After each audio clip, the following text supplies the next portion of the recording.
उमैर रज़ी अल्लाह अन्हु का ही वाक़या है ना,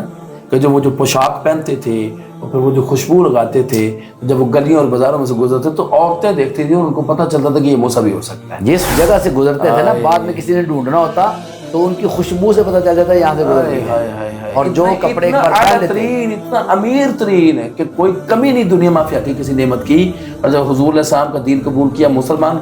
हुए, तो एक टाट सा पहन कर अल्लाह के नबी की खिदमत में हाजिर हो गए, यानी चचा ने वो भी सारा कुछ उतरवा। तो मुसअब इब्न उमैर रज़ी अल्लाह की आप शहादत का देखें ना, जब आपकी शहादत होती है उहद के अंदर, जब आपको दफन किया जाता है, कफन दिया जाता है, तो यही अमीरज़ादा